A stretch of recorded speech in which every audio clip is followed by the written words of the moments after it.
Acts chapter 23.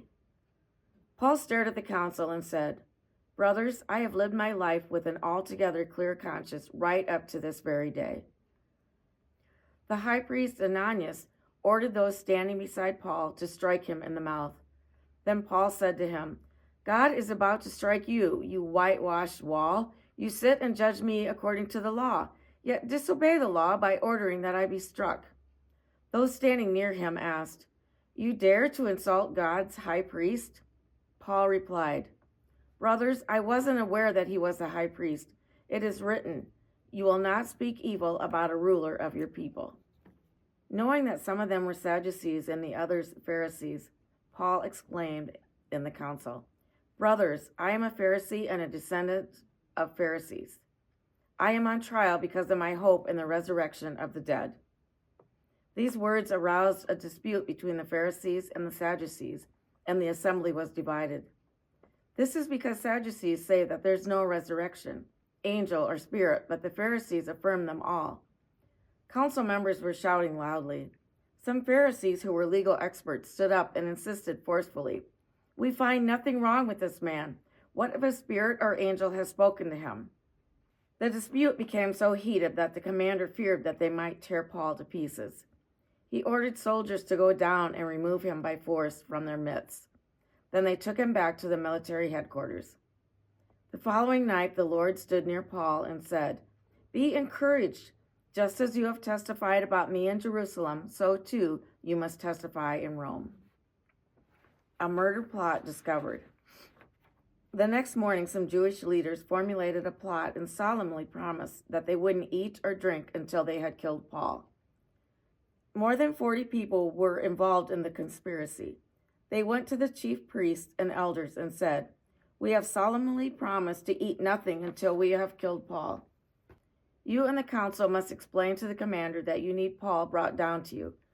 Pretend that you want to examine his case more closely. We're prepared to kill him before he arrives."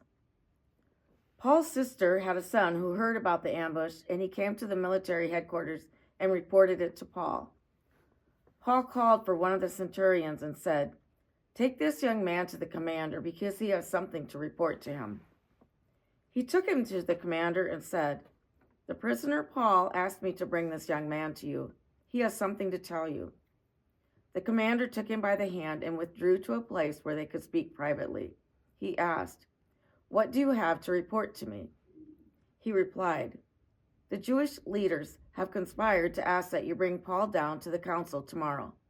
They will pretend that they want to investigate his case more closely. Don't fall for it.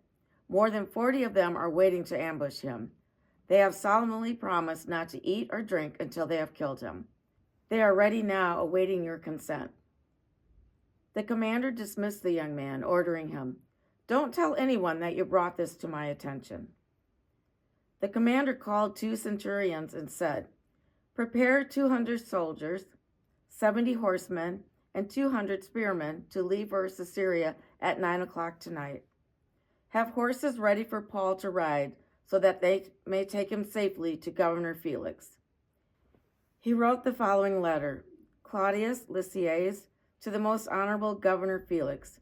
Greetings. This man was seized by the Jews and was almost killed by them. I was nearby with a unit of soldiers, and I rescued him when I discovered that he was a Roman citizen.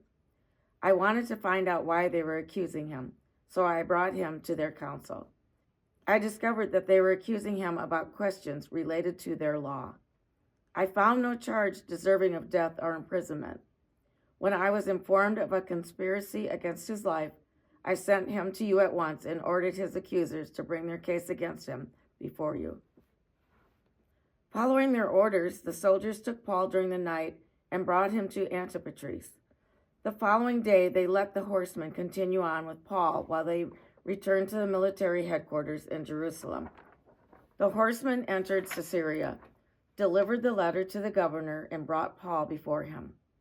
After he read the letter, he asked Paul about his home province. When he learned that he was from Cilicia, the governor said, "I will hear your case when your accusers arrive." Then he ordered that Paul be kept in custody in Herod's palace.